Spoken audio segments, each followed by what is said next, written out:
భిన్నత్వంలో ఏకత్వం భారతదేశానికి ఎవరో చెప్పాల్సిన పని లేదు, చెప్పక్కర్లేదు. విష్ణువు ఆధిపత్యంగా ఉన్న క్షేత్రంలో శివుడు పాలకుడుగా ఉంటాడు. శివుడు ఆధిపత్యంగా ఉన్న క్షేత్రంలో విష్ణువు పాలకుడిగా ఉన్నారు. కారణం ఏమిటి అన్నారు? శివాయ విష్ణు రూపాయ శివరూపాయ విష్ణవే శివస్య హృదయం విష్ణోహ విష్ణోస్య హృదయకం శివ అని చెప్పింది. శివకేశవులకి తేడా లేదు, భేదం లేదు. ఎవరన్నా మాట చెప్తే వాళ్ళ దగ్గరికి వెళ్ళాల్సిన పనే లేదు. ఈ రూపాయి అంటే నాకు చిన్నప్పుడు అర్థమయ్యేది కాదు. మా అమ్మగారు చెప్పారు, ఏం లేదురా, శివుడికి విష్ణువు రూపాయి బాకీ ఉన్నాడు, విష్ణువుకి శివుడు రూపాయి బాకీ ఉన్నాడు. ఈయన ఇద్దామని అనుకోడు, ఆయన ఇవ్వమని అడగడు. అదే ఆ రూపాయిలో ఉన్న విశేషం అని చెప్పారు. మంచిదే. చక్కటి క్షేత్రం. ఆ తాళ్లపాకలో నందవరీక వైదిక వంశ విప్రజులు, అన్నమాచార్యుల వారి పూర్వులెవరూ కూడా వైష్ణవాన్ని అనుసరించలేదు. వాళ్ళందరూ నందవరీక వైదికులు. తాళ్లపాక నారాయణ సూరి అని ఒక మహానుభావుడు ఆ ఊళ్ళో ఉన్నాడు. చాలా భక్తుడు, మహానుభావుడు. ఎప్పుడూ సజ్జన సాంగత్యం చేసేవాడు, ఎప్పుడూ మంచి మాటలే వినేవాడు. కానీ ఏమిటి కానీ అక్షరం ముక్క రాదు ఆ మహానుభావుడు. ఊరంతా కొంచెం నవ్వుతూ ఉన్నారు, వీడు నిరక్షర కుక్షి, వీడు ఎందుకు పనికిరాడు. 10 సార్లు నువ్వు చవట అంటే 11వ సారి ఎంత చవటకైనా కోపం వస్తుంది. విద్య లేదు అని అందరూ దూషిస్తుంటే, పరిహసిస్తుంటే, ఆ తాళ్లపాకలో గంగమ్మ వారు ఉన్నారు, గ్రామదేవతలు. అందుకనే మన ఊరి దేవతలను మనం ఎప్పుడూ వదిలిపెట్టకూడదు. సంవత్సరానికి ఒకసారి తిరుపతి వెళ్ళినా వెళ్ళకపోయినా మన గ్రామంలో ఉన్న అంకమ్మనో గంగారమ్మనో పోలేరమ్మనో రోజు వెళ్ళి దండం పెట్టుకోవాలి. వాళ్ళు మనల్ని కాపాడడానికి మన ఊరు వచ్చినటువంటి వాళ్ళు. ఆ తాళ్లపాకలో గంగమ్మ వారు ఉంటే ఈ నారాయణ సూరి ఎక్కడికి వెళ్ళి ఆవిడకు నమస్కరించి పైన ఉన్న ఉత్తరీయాన్ని చెట్టుకు పెట్టుకొని మెడకి ఉరిపోసుకొని చావటానికి సిద్ధమైనాడు. ఎందుకు చచ్చిపోదాం అనుకున్నాడు? చదువు లేదు, విద్య లేనివాడు వింత పశువు అన్నారు అప్పుడు. మరి ఇప్పుడు విద్య ఉన్నవాడు సంత పశువు అయినాడు. అయినా ఉరేసుకోబోతుంటే గంగమ్మవారు రే రే రే రే రే రే రే రే నా కళ్ళ ముందు ఏమిట్రా ఈ ఘోరం, ఎందుకు చచ్చిపోతున్నావురా? నాకు చదువు లేదమ్మా, నన్ను అందరూ ద్వేషిస్తున్నారు, పరిహసిస్తున్నారు. అంతేనా? అంతే. పిచ్చివాడా, దీనికి చస్తావా, నీ లేనా, ఇలారా అని తాళ్లపాక గంగమ్మ నారాయణ సూరిని ఒళ్ళోకి తీసుకొని అతడి నాలిక బయటికి తీసి దాని మీద బీజాక్షరాలు రాసిందండి. భగవంతుడు దయగలిగితే అట్లా ఉంటుంది. ఆయన ఇవ్వాలి అనుకుంటే ఎవడు ఆపలేడు, ఆయన ఇవ్వకూడదు అనుకుంటే ఎవడు ఇప్పించలేడు. ఎన్ని రికమెండేషన్ లెటర్లు వెళ్ళినా డస్ట్బిన్ దాఖలవుతాయి. మహాపండితుడైనాడు. అంతకుముందు నారాయణ, ఆ తర్వాత సూరి అనేటువంటి పేరుతో ఖ్యాతి పొందాడు. ఆయన భార్య పేరు లక్కమాంబ. చక్కని ఇల్లాలు ఆవిడ. అనుకూలమైన దాంపత్యం. అందుకనే భార్యాభర్తల దాంపత్యం ఎలా ఉండాలి అంటే 63 అంకెలాగా ఉండాలి. 6 3ని చూస్తుండాలి, 3 6ని చూస్తుండాలి. దిక్కుమాల కాపురాలు ఎట్లా తగలడ్డాయి అన్నారు, 36 లాగా ఉంటాయి. 3 ఇటు ఉంటుంది, 6 ఇటు ఉంటుంది. మొగుడి మాట పెళ్ళాం విన్నా తప్పు లేదు, పెళ్ళాం మాట మొగుడు విన్నా నష్టం లేదు. ఎటొచ్చి మొగుడు పెళ్ళాల మాట ఊళ్ళో వాళ్ళు వింటే ఆ కొంప కొల్లేరైపోతుంది. ఎప్పటికెయ్యది అప్లికబులో అప్పటికా టాకి అదర్స్ హార్ట్ను హర్టింపక హర్టవ్వక ఎస్కేప్ అయి తిరుగువాడే ఎక్స్పర్ట్ సుమతి. అది సుమతి శతకం. 2035 ఇలాగే ఉంటుంది సుమతి శతకం. చక్కని ఇల్లాలు, ధర్మబద్ధమైనటువంటి జీవితం గడుపుతున్నారు. అన్నీ ఇచ్చిన భగవంతుడు నిస్సంతు చింతని ఆ ఇంట కలిగించాడు. భగవంతుడు సృష్టిలో ఏమిటో ఆ తేడా. మనం కోరినవన్నీ మనకిస్తే వాడిని మర్చిపోయే ప్రమాదం ఉంది. ఎంత వాడికైనా ఏదో అంత పక్కన రాస్తాడు. ఎవడి జీవితమైనా కానీ అంటాడే కానీ ఫుల్ స్టాప్ ఎవడికి లేదు. అందరికీ కామా బతుకులే. సంతానం లేదు. ఏం సంతానం ఎందుకు ఉండాలి? లేని వాళ్ళంతా బాగుపడలేదా? సంతానం ఎందుకు అంటే మనం ఏదన్నా ధర్మకార్యాలు చేస్తూ దాటిపోతే ఆ ధర్మకార్యాలని కొనసాగించడానికి పిల్లలు ఉండాలి, నిరంతరం సాగించడానికి ఉండాలి. అందుకు పిల్లలు ఉండాలి. చాలా బాధపడ్డారు. వాళ్ళ ఊళ్ళో చెన్నకేశవ స్వామి దేవాలయం ఉన్నది. రోజు లక్కమాంబ గారు ఆ దేవాలయానికి వెళ్ళి భగవంతుడికి ప్రదక్షిణం చేసి ఆయన ముందు దీపం పెట్టి, అందుకనే మన ఊళ్ళో ఉన్న దేవుణ్ణి మనం రోజు చూడాలి. మన ధర్మం. తిరుపతి వెళ్ళి దర్శనం కాలేదని ఏడవక్కర్లా. మన ఊళ్ళో ఉన్నవాడు వాడే. వాడిని చూస్తే చాలు వాడు సంతోషిస్తాడు. తల్లికి అన్నం పెట్టడం చేతగాని వాడు పినతల్లికి పట్టు చేరిచ్చాడంటే నమ్ముతామా? ఇంట్లో ఉన్న దేవుణ్ణి, ఊళ్ళో ఉన్న దేవతలని, జన్మనిచ్చిన తల్లిదండ్రులని పూజించాలి. అది ధర్మశాస్త్రం. ఈవిడ రోజు వెళ్ళి పరమాత్మకి నమస్కరించి తన మనస్సులో ఉన్న బాధని భగవంతుడికి చెప్పుకుంటున్నది. అందుకే సుఖం వచ్చినా దుఃఖం వచ్చినా భగవంతుడికే చెప్పుకోవాలి, మనుషులకి చెప్పుకోకూడదు. సుఖం వస్తే చెప్పామనుకోండి ఏడుస్తాడు, వీడు ఎప్పుడు మునిగిపోతాడా అని. దుఃఖం వస్తే చెప్పామనుకోండి పర్వాలా ఇంకో 10 వారాలు ఉన్నా బాగానే ఉంటుంది వీడికంటారు. ఎవరికి చెప్పుకోవాలి? భగవంతుడికే చెప్పుకోవాలి. ఆవిడ రోజు వెళ్ళి పరమాత్మని ప్రార్థిస్తూ ఇలా అడుగుతున్నది, స్వామి వేడితి కదా దేవా, వేడితి కదా దేవా, నిన్ను వినయ వేడితి కదా, మాటమోటి గలదేరా మాటలాడమోటి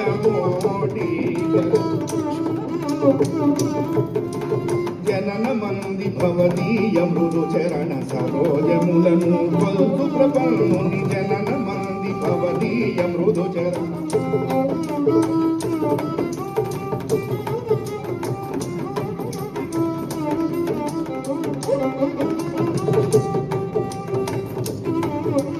కనికరముంచి గావగాలేద ధరాసుత దీక్షిత దాస వినుత మోడి సేయ రఘునారాజ గోపాల మోడి సేయ కృష్ణాయ వాసుదేవాయ హరయే పరమాత్మనే ప్రణత క్లేశనాశాయ గోవిందాయ నమో నమః. కృష్ణ విష్ణు కేశవ అచ్యుత జనార్దన పద్మనాభ శంఖపాణే పరమపురుష దామోదర మాధవ అప్రమేయ స్వప్రకాశ వాంగ్మానస గోచర భక్తరక్షణ దీక్షాదక్ష పుండరీకాక్ష. అన్నీ ఇచ్చిన మా ఇంట్లో ఈ చింత దీపం ఎందుకు పెట్టావయ్యా? మా తర్వాత మా ఇంట్లో ఉన్న నీ ముందు దీపం పెట్టడానికి మాకు ఒక పిల్లవాడిని ఇవ్వవా? అది ధర్మాచరణ కోసమే సంతానం. స్వామి నిన్నే ఆశ్రయించాను, నీ పాదాలు చేరాను, నీవు తప్ప వేరు గతి దిక్కు మోక్షం లేదని నమ్మానయ్యా. పాల ముంచినా నీదే భారం, నీట ముంచినా నీదే భారం పన్నగశాయి, నా భారం ఎలా తీరుస్తావు అని రోజు వెళ్ళి స్వామివారి దగ్గర దుఃఖించేది ఆ తల్లి.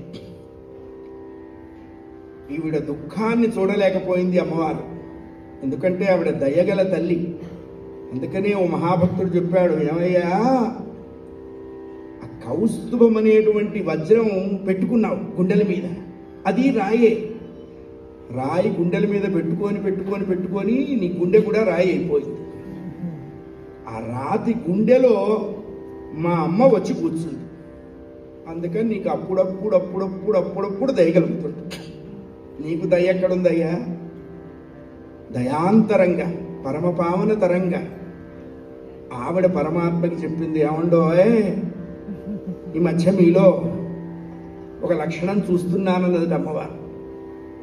ఈ మధ్యనే కనపడ్డ లక్షణం ఏంటి లచ్చు అన్నాడు ఆయన. ఎవరు మిమ్మల్ని నమ్ముతారో వాళ్ళని మీరు నమ్మట్లేదు అన్నది ఆవిడ. నీకెలా తెలుసు అన్నాడు ఆయన. లేకపోతే ఆవిడ అట్లా ఏడుస్తుంటే మీకు ఆ మాత్రం జాలేదా, దయలేదా? ఊరికే చక్కెర పొంగలి దద్దోజనం పులిహోర పెరుగన్నం తింటవేనా? వాళ్ళకేమన్నా ఇవ్వటం ఉందా అని అడిగాడు. పిచ్చిదానా, వాళ్ళ కర్మానుభవం పండేంత వరకు నేను కలగజేసుకోకూడదే?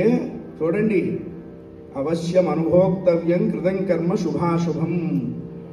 వండుకున్న అన్నం తినలేకపోవచ్చు, చేసుకున్న కర్మను తప్పించుకోలేము. చచ్చినట్టు కొరియర్ వాడొచ్చి ఇంట్లో పెట్టి కొరియర్ ఇచ్చి సంతకం పెట్టి ఫోటో తీసుకున్నట్టుగా వెళుతుంది కర్మ. దాన్ని ఎవ్వడూ తప్పించుకోలేడు. కర్మని అనుభవిస్తున్నప్పుడు భగవంతుణ్ణి వదిలిపెట్టకూడదు. భగవంతుణ్ణి వదిలిపెట్టకపోతే ఏమవుతుంది అన్నారు, కర్మ ఫలాన్ని పరమాత్మ తగ్గిస్తాడు. గుండ్రాయిలాగా మీద పడేదాన్ని గులాబ్ పూలాగా మీద పడేస్తాడు. పడేదే, తేడా ఉంది కదా నిష్పత్తి.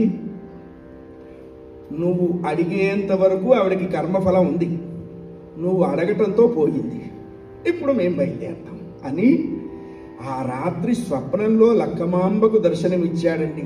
ఎవరా మహానుభావుడు అన్నారు, ఆది పురుష అఖిలాంతరంగ భూదేవత రమణ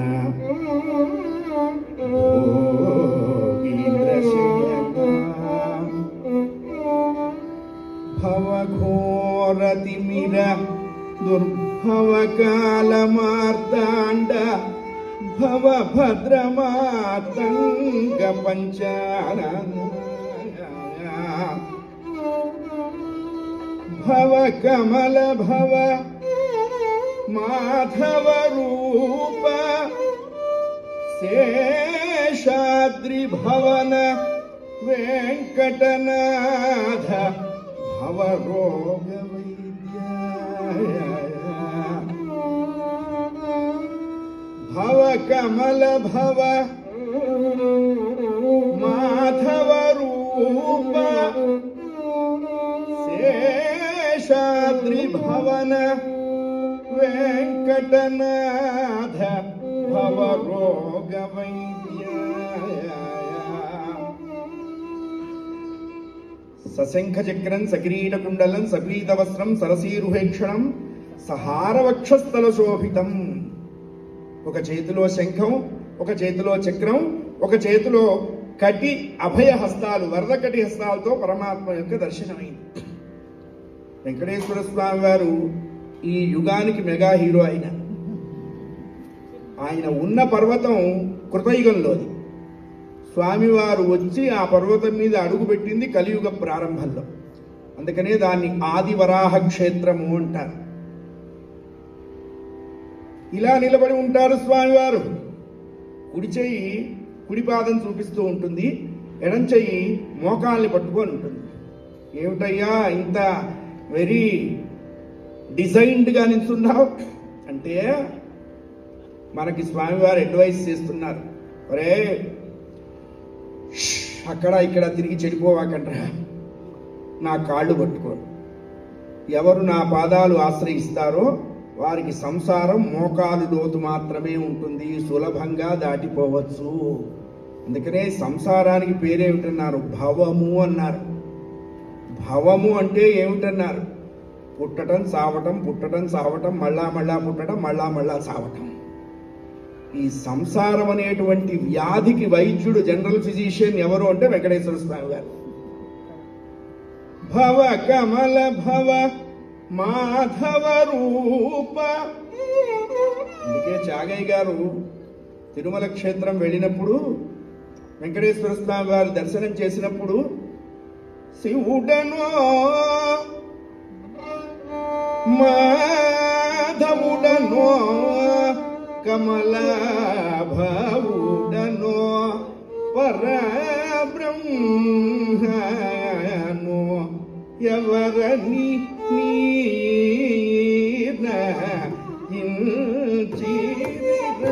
ఏడుకొండలవాడా వెంకటరమణ. కొంచెం గట్టిగా అనండి, ఇందాక కుదరదు.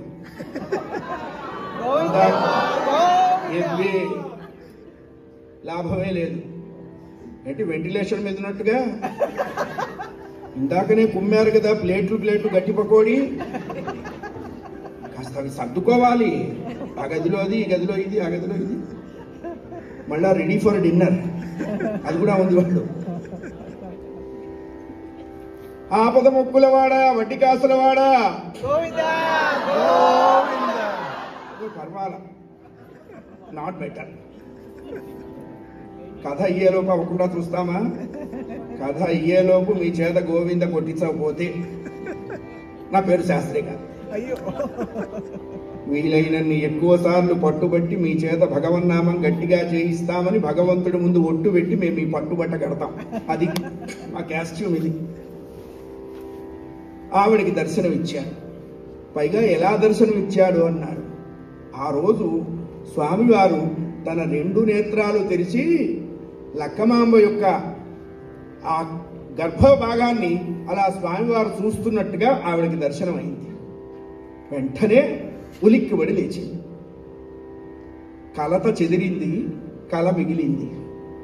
పక్కనే పడుకున్నాడు. ఏమండోయ్ ఏమిటే లక్కమాంబ, నాకు స్వప్నం వచ్చిందండి, స్వామివారి దర్శనమైంది. శ్రీ వెంకట శైల వల్లభుడు తన విశాలమైనటువంటి కరుణాకిరణ ప్రసారాన్ని నా యొక్క గర్భంలోకి ప్రసరింపజేస్తున్నాడు. స్వామి నా గర్భాన్ని చూస్తున్నట్టుగా నాకు దర్శనమైందండి, కలగలిగింది అన్నాడు. కలత తొలగింది అని చెప్పింది. నిదుర లేచాను అని చెప్పారు. అందుకే స్వామివారు పుట్టు గొడ్రాళ్లకు బిడ్డల్ని ఇస్తాడు. ఆయనని ఆశ్రయిస్తే మూకం కరోతి వాచాలం పంగుం లంఘయతేగిరి. పిల్లలు లేని వాళ్ళకి పిల్లలు ఇచ్చాడు వెంకటేశ్వర స్వామి. మనం మనసారా నమ్మాలి. మనం చచ్చినా బతికినా ఆయనకే మన శరీరాన్ని బైండ్ ఓవర్ చేసేయాలి. అప్పుడు మన గురించి ఆయనే చూసుకుంటాడు. ఇంకోళ్ళ దగ్గరికి పోవక్కర్లా, ఇంకోళ్ళ విషయం ఆలోచించక్కర్లా. ఎంత మాత్రమున ఎవ్వరు తలచిన అంత మాత్రమే.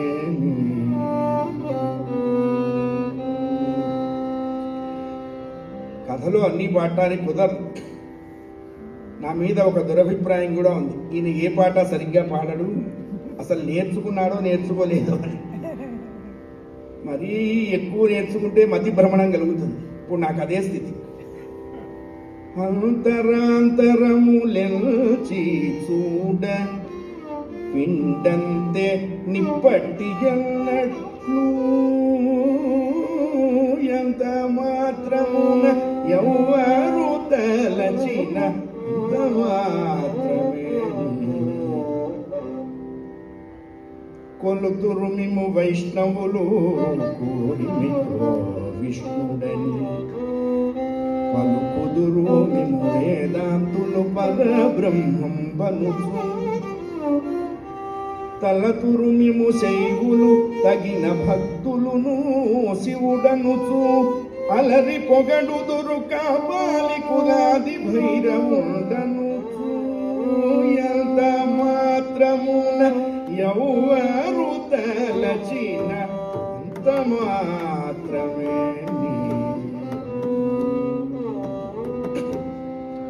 స్వామి దర్శనమైంది.